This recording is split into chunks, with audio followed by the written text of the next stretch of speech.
Hola traders, bienvenidos a un nuevo visor de los mercados. Este día, viernes 28 de agosto, ya ha pasado el mediodía, llegando prácticamente a las últimas horas que nos van quedando de esta semana de trading. Una semana de trading súper especial. Tenemos, por supuesto, algo que se nos viene, que tiene que ver con todo el desarrollo del simposio de Jackson Hole, pero ya conocimos la información proveniente desde el discurso que nos entregó Kevin Warsh el día de hoy y que teníamos en foco para las 10 de la mañana, hora de Nueva York, justamente para hoy día. Así que les traigo un resumen, por supuesto, acerca de temas de inflación, Jackson Hole, que ha sido importantísimo para esta semana. Vamos a hablar también acerca de Nvidia, cómo la inteligencia artificial vuelve a superar una prueba enorme durante esta semana. Vamos a hablar acerca del petróleo, esa caída que se ha presentado en el precio, pero Hormuz todavía muy lejos de poder normalizarse. Y en relación a los datos provenientes desde el mercado laboral previo a los datos que se nos van a estar entregando la próxima semana, vamos a enfocarnos en esas cifras que nos han entregado el día de ayer, que claramente viene de la mano de lo que ha estado en la mira de parte de todo el mercado, junto con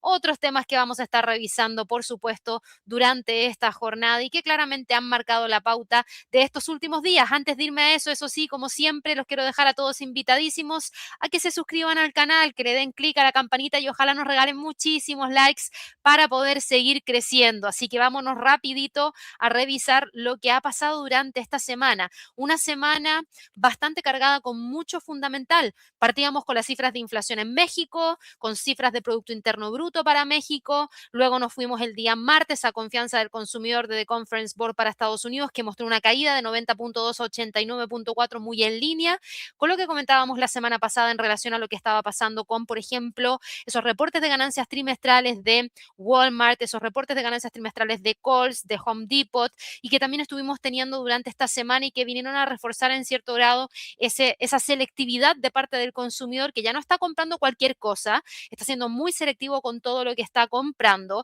y eso vino reflejado del reporte, por ejemplo, de Best Buy que tuvimos durante esta semana también.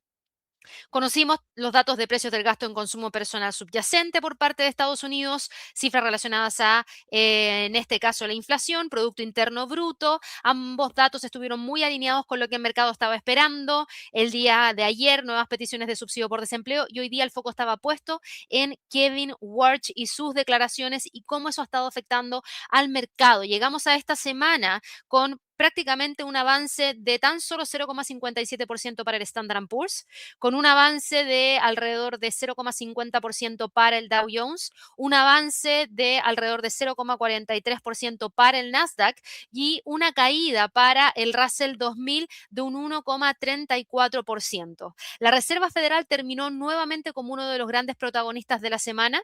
¿Por qué? Porque el miércoles, como les comentaba recién, conocimos esa cifra del índice de precios en gasto en consumo personal subyacente, que aquí tenemos los dos datos que yo les estaba comentando.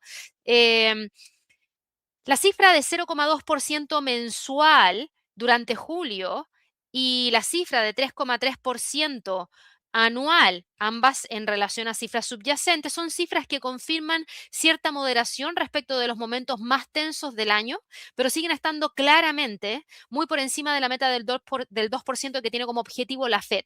Este mismo reporte mostró una economía que todavía no parece estar frenándose de manera abrupta. ¿Por qué? Porque si yo le coloco acá datos de mediano impacto, ustedes se van a dar cuenta que al mismo tiempo que se entregaba esa cifra, se nos estaban entregando cifras relacionadas a, por acá está, gasto personal, ingresos personales, y de hecho vamos a colocar incluso de bajo impacto porque ahí nos va a aparecer toda esa batería de datos que se entregó y que es relevante que ustedes estén monitoreando. No pueden quedarse con un solo número, hay que revisar todo el detalle y aquí está todo el detalle: gasto de consumo personal, ingresos personales, gasto personal, gasto real de los consumidores. ¿Por qué? Porque los ingresos personales aumentaron un 0,4% y el gasto de consumo un 0,2% durante el mes de julio. La segunda estimación, además del Producto Interno Bruto que conocimos acá arriba, nos mostraba una cifra anualizada de un 1,5% durante el segundo trimestre frente al 2,1% del trimestre anterior. Y hasta ahí estábamos hasta que llegó Jackson Hole el día de ayer, que partió de simposio, y hoy teníamos las declaraciones del presidente de la Reserva Federal de Estados Unidos, Kevin Warsh, su primera gran conferencia de prensa. y llegó a las 10 de la mañana hora de Nueva York y él dejó un mensaje bastante claro. Aunque los datos recientes de la inflación fueron mejores porque no mostraron un incremento, no considera que las tendencias subyacentes hayan mejorado lo suficiente.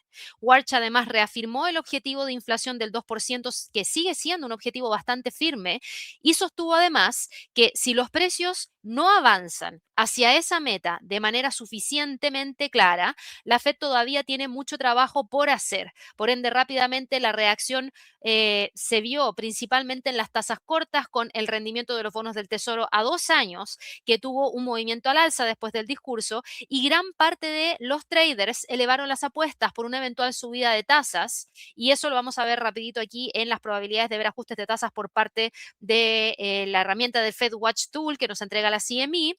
Si ustedes se fijan, esto es lo que tenemos después de las declaraciones. Cambió muchísimo el panorama. En la mañana teníamos 37% de probabilidad de ver un incremento de tasas aproximadamente y ahora eso pasa a 61,5%. Es un salto importantísimo. El escenario más probable ahora es el ver un alza de tasas en septiembre y una segunda alza de tasas en la reunión de diciembre de 25 puntos base con un 51,83% de probabilidad. Por ende, esto cambia bastante la discusión. Durante semanas, Wall Street estuvo esperando que datos más débiles permitieran una Fed menos restrictiva. Es lo que hemos estado viendo durante estos últimos días en todos esos lives de premercado americano, pero ahora el escenario combina inflación todavía elevada con una economía que, aunque desacelera, no parece lo suficientemente débil como para poder obligar al Banco Central a mirar hacia el otro lado. Así que nos vamos a quedar todavía con esa pregunta de si es que Wall Street todavía, por ejemplo, está subestimando nuevamente el riesgo de una Fed más agresiva o si el próximo deterioro del empleo va a terminar pesando más que una eventual inflación todavía demasiado alta. Vamos a tener que verlo de todas maneras. Y bueno, entre medio de todo esto, nos tocaba el reporte de ganancia trimestral de Nvidia, que claramente era el tema relevante también después del PCE y de las declaraciones de Warch en Jackson Hole. Y esta semana Nvidia acumula un avance de un 2,65%. Tras la entrega de su reporte de ganancia trimestral, la acción logró tener un gran movimiento alcista, llegó a subir un 8,74% y en algunos momentos incluso ese movimiento hacia el alza llegó a abarcar más de un 9,9%. Si existe una compañía capaz de poner a prueba todo el trade de inteligencia artificial esta semana, esa era Nvidia. Y nuevamente logró superar una vara que estaba extraordinariamente alta. ¿Por qué? Porque la compañía reportó unos ingresos trimestrales el día miércoles al cierre de 96.200 millones de dólares, que es un aumento de 106% en términos interanuales. Eso quiere decir que creció 106% respecto del año anterior. Y dentro de esa cifra, el data center alcanzó alrededor de 89.000 millones de dólares, creciendo 117% en términos interanuales. Para el trimestre actual, Nvidia espera aproximadamente 108.000 millones de dólares en ingresos, que es un margen de aproximadamente un 2%. Lo más importante no fue el trimestre que acaba de terminar, no. Nvidia entregó una proyección excepcionalmente fuerte sobre la continuidad del crecimiento y anticipó alrededor del 70% de crecimiento de ingresos para el próximo año fiscal, que está muy por encima de las expectativas que manejaba buena parte del mercado. Entonces, claramente, Wall Street reaccionó de manera inmediata, las acciones subieron, este 8,7% finalmente a precio de cierre del día jueves 27 de agosto. Esto ayudó rápidamente a que el Nasdaq ese mismo día jueves lograra avanzar más de 0,72% y que el Standard Poor's lograra cerrar cercano a los 7.723. Además, ese mismo día el mercado venía reaccionando a partir de los movimientos de parte de Salesforce, que también logró entregar un muy buen resultado y de hecho tuvo una reacción extraordinaria después de sus resultados de ganancias trimestrales, un avance de un 22,58% y que logra continuar el día de hoy viernes con un avance de un 2,96%. En términos semanales, estamos hablando de un 24% de acumulación alcista que ha estado teniendo, reforzando la idea de que el mercado todavía está dispuesto a premiar a las compañías capaces de poder demostrar monetización real de la inteligencia artificial. Ahora, claramente fue algo espectacular, pero fue prácticamente el único sector dentro del Standard Poor's que terminó claramente al alza y por eso no vimos ese gran movimiento alcista de parte del Standard Poor's con, por ejemplo, nuevos máximos históricos. La inteligencia artificial sigue siendo uno de los principales motores del mercado, pero la concentración hace que cada reporte importante tenga consecuencias que son cada vez mayores. Así que bien, dedito para arriba, pero claro, el sector minorista no lo está pasando muy bien, eso está sintiendo la presión y en cierto grado también genera este bajón que se siente y que no le permite, por ejemplo, al Standard Poor's continuar generando nuevos máximos históricos. Así que ese era un tema importantísimo también. Otro tema importantísimo, Bitcoin, esta semana con un avance de más de un 23,57% que logró generar, perdón, la semana pasada y que ahora ha logrado prácticamente mantener. A eso es lo que voy, que esta semana, si nosotros nos vamos a un gráfico diario, ha logrado mantener ese movimiento espectacular que habíamos mencionado en el último visor de los mercados, quedándose firme entre la zona de los 75.000, $76.000 por Bitcoin y los 80.000. Por ende, al parecer va a tratar de cerrar el mes de agosto muy cerquita de la zona de los 80.000. Dejando a un lado el tema de las criptos, volviendo al tema del PCE, las probabilidades de ver ajustes de tasas por parte de la Fed, dólar. Dólar index. En la mañana yo les decía, bueno, si no hay nada que cambie la narrativa, el precio del dólar index debería mantenerse entre los 99,290 y los 98,676 hasta que llegó Kevin Warsh. Kevin Warsh entregó sus declaraciones, las probabilidades cambiaron, ahora se proyectan dos alzas de tasas de aquí al cierre del año y el dólar obviamente iba a reaccionar como al alza, subiendo 0,55%, entregándole una presión de venta bastante significativa al euro dólar que quiebra la línea de tendencia alcista y empieza a apuntar ya a los 1,15. Tenemos por otro lado la libra dólar con una caída de 0,42%, quebrando la línea de tendencia alcista, al dólar yen impulsándose con fuerza hacia el alza, quebrando la resistencia y buscando los 160,67, al dólar norteamericano frente al canadiense testeando la resistencia en 1,3895, al australiano dólar con una fuerte presión de venta cayendo 0,49%, al dólar neozelandés frente al dólar quebrando esta línea de tendencia marcada hacia el alza, al dólar frente al franco suizo con un rompimiento alcista buscando los 0,81, a movimientos al alza de parte del dólar frente al peso mexicano, dólar frente al peso chileno bastante considerables, alzas para el dólar frente al peso colombiano que ya alcanzó a la zona cercana a los 3.224 y una mantención de niveles para el dólar frente al sol. A raíz de la fuerte fortaleza del dólar, durante esta jornada se eliminaron los avances para el oro, cediendo los 4.500, apuntando a los 4.400. Perdió el avance la plata con muchísima fuerza, cayendo ahora 3,76% y apuntando a los 66. Lo mismo para el cobre, pero quedándose en torno a los 6,50. El paladio no logrando quebrar los 1.450 hacia el alza. Y tenemos por otro lado mantención de movimientos alcistas de parte del cacao y una pequeña recuperación de parte del café. En cuanto al petróleo, esta semana hemos visto que se ha quedado estancado. El petróleo entregó esta semana una señal aparentemente positiva para la inflación, porque después de 2 semanas consecutivas de avances, si yo me voy al gráfico semanal, el petróleo estaría cerrando con una caída de 3,86% en el WTI y en el caso del Brent con una caída de 5,72% aproximadamente. La razón principal es que el mercado comenzó a detectar una mayor cantidad de petróleo logrando salir del Golfo, mientras continúan los esfuerzos diplomáticos alrededor de Irán y del estrecho de Hormuz. Sin embargo, hablar de normalización todavía sería extremadamente prematuro. Los datos preliminares de Kepler mostraron solamente 7 embarcaciones de materias primas cruzando Hormuz el día jueves, frente a las 17 que cruzaron el día miércoles y un promedio de 15 durante los 10 días anteriores.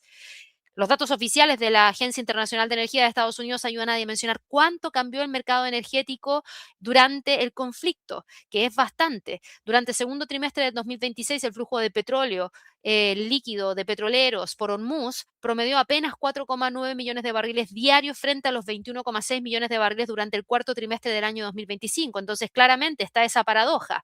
La caída del precio del petróleo esta semana es una noticia favorable para las expectativas inflacionarias, pero el riesgo geopolítico que provocó el shock energético no ha desaparecido. Bastaría un nuevo deterioro en Hormuz para que la presión sobre la energía regrese rápidamente. Así que eso es lo que ha estado pasando en cuanto a movimientos de parte de todo el mercado. Y para ir cerrando, el día de hoy viernes 28 de agosto, teníamos las declaraciones de Kevin Warsh acá dentro del calendario económico y la referencia salarial no desestacionalizada. Ese dato lo voy a tomar porque la próxima semana tenemos datos de mercado laboral y ya vamos a hablar de eso. Pero el mercado laboral volvió a entregar información importante justo antes del cierre de esta semana. La Oficina de Estadísticas Laborales publicó su previsión preliminar, mejor dicho, no su previsión, su revisión preliminar anual de las nóminas estadounidenses y el resultado fue una corrección de menos 79.000 empleos para el nivel de empleo no agrícola de marzo del año 2026, equivalente a apenas un menos 0,1%, y para el empleo privado la revisión fue muchísimo mayor, fue menos 178.000 puestos de trabajo. ¿Ya? Esta información ustedes la encuentran directamente en la página del Bureau of Labor Statistics de Estados Unidos, que está acá, y aquí aparece toda la información, así que aquí está menos 79.000 para marzo en cuanto a las nóminas no agrícolas, y luego para el empleo privado, menos 178.000, menos 0,1%, así que para que lo tengan ahí en consideración, porque fueron cifras en este caso bastante importantes, y esta es importante poner esta cifra en contexto. La revisión es bastante menor que algunas correcciones extraordinarias que hemos observado durante los años anteriores, y también ha sido inferior al promedio absoluto de 0,2% registrado durante los últimos 10 años. Además, se trata de una revisión preliminar. Los datos oficiales van a ser incorporados en febrero del año 2027. Por eso, el dato de hoy no cambia radicalmente la historia del empleo, pero tampoco elimina el problema que comenzó a aparecer con mucha mayor claridad durante las últimas semanas, en donde la creación de puestos de trabajo viene perdiendo velocidad, y julio ya había sorprendido con una caída del empleo. Entonces, esto deja a la Fed frente a un equilibrio cada vez más incómodo. Por un lado, tiene la inflación PCE que permanece por sobre el 3,7% en términos generales y anualizado, y Watch considera que todavía existe trabajo por hacer, y por otro lado tiene al mercado laboral que comienza a entregar señales de menor dinamismo. Entonces ahora la Fed va a empezar a enfrentarse a este gran dilema, que es: ¿qué miro? ¿Inflación o miro mercado laboral?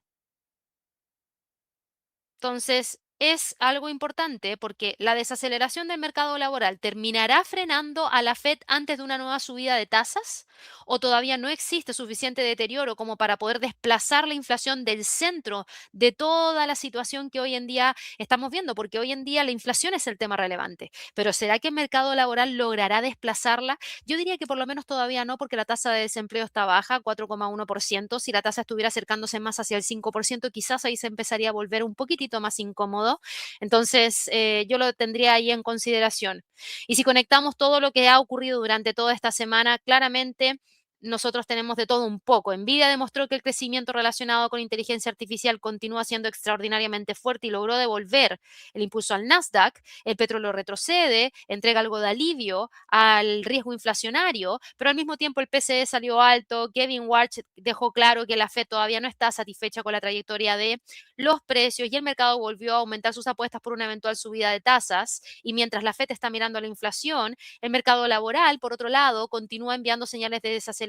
Así que ver, hay que ver finalmente cómo termina cerrando la semana, pero claramente esa ha sido la tónica de estos últimos días. Ese es el resumen prácticamente de todo lo que hemos estado conociendo. Espero que les sirva para poder ponerse al día, sobre todo aquellos que quizás no han estado siguiendo los mercados durante toda esta semana. Eso sí, antes de que se me olvide, les quiero comentar que esta semana llevamos a cabo el curso de News Trader, el curso de trading de noticias que yo tenía que dictar.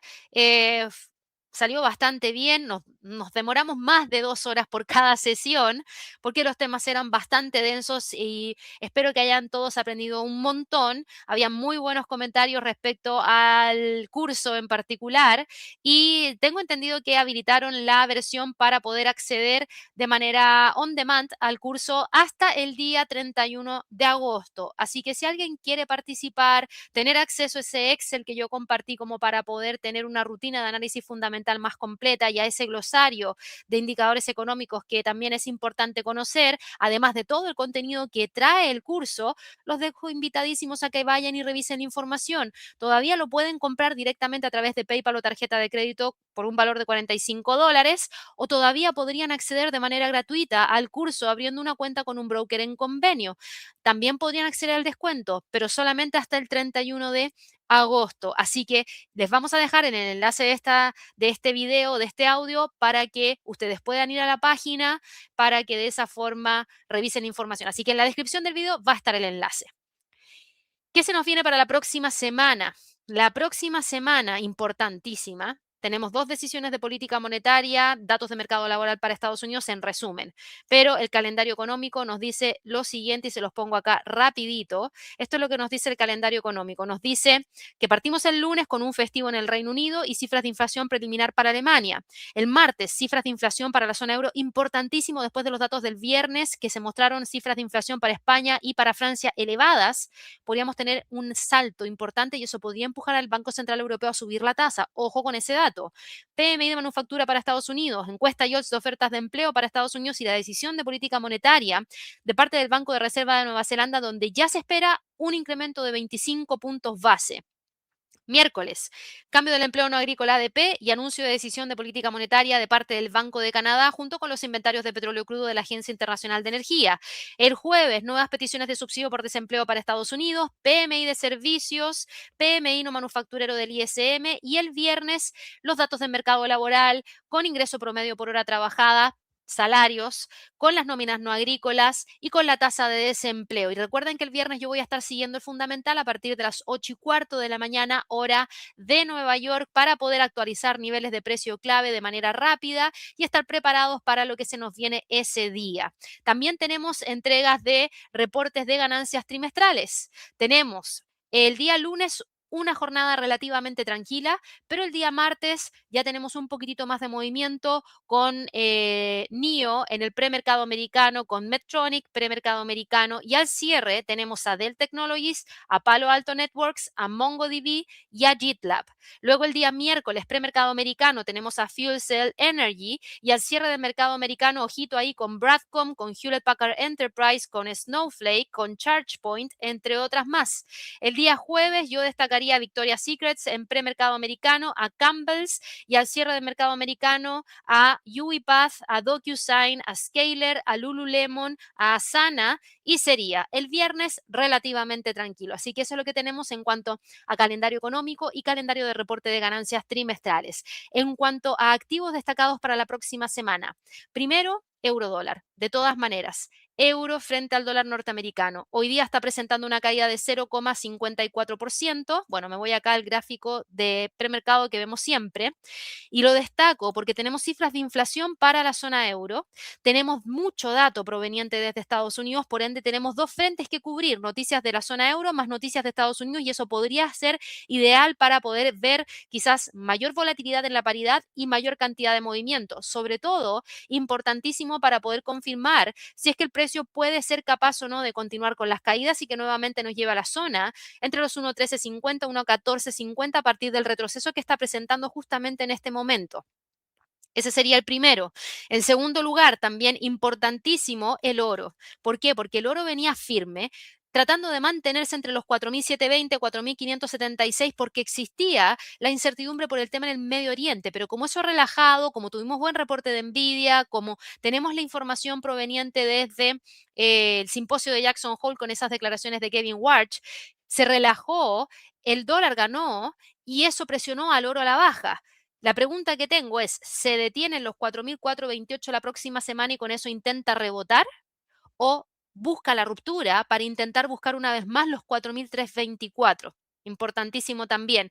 Y por otro lado, voy a seguir monitoreando lo que está pasando con el Bitcoin. ¿Por qué? Porque estamos con niveles de apetito al riesgo bastante grandes dentro del mercado de criptomonedas. Tenemos estas conversaciones en el Senado respecto a la Clarity Act. ¿Será que efectivamente se aprueba y con eso el mercado continúa empujando hacia el alza? ¿Será que efectivamente el Bitcoin logra tener el empuje hacia la zona de los 84.300 y desde ahí evaluar el rompimiento para intentar alcanzar, por ejemplo, ejemplo, los máximos que tuvimos en enero, si ese fuese el caso, desde el rompimiento de los 84.300 estaríamos hablando de un potencial movimiento de más de un 12%. Así que a ver si es que se sostiene este movimiento alcista para el Bitcoin. Con eso doy por finalizado este visor de los mercados con ese resumen de, por supuesto, la información más relevante que hemos estado teniendo durante esta semana. Espero que todos tengan un excelente fin de semana, que descansen un montón. Tenemos muchos fundamentales para la próxima semana, por ende va a venir bastante intensa y seguramente también más movida. Vamos a estar ahí junto a ustedes en el premercado americano y en el cierre del mercado americano todos los días para poder acompañarlos con toda esa información a diario. Los dejo por lo mismo invitadísimos a que se suscriban al canal, que le den clic a la campanita y ojalá nos regalen muchísimos likes y cuéntenme si les gusta este nuevo formato del visor de los mercados. Déjenlo en los comentarios del video. Si les gustaría que añada algo nuevo, díganmelo también. Ustedes saben, me gusta ir anotando sugerencias de cosas que podemos estar realizando. Tenemos no, este fin de semana viene tranquilo, no hay radar de trading. El próximo fin de semana hay radar de trading. Si por primera vez están escuchando radar de trading, vayan y revisen que hay 10 capítulos cargados de esa serie, de esa sección dentro del canal donde hablamos de nuevas tendencias del mercado, para que de esa forma no digan que no les avisamos. Que estén muy bien, que tengan una excelente jornada y nos vemos el día lunes. Chao, chao.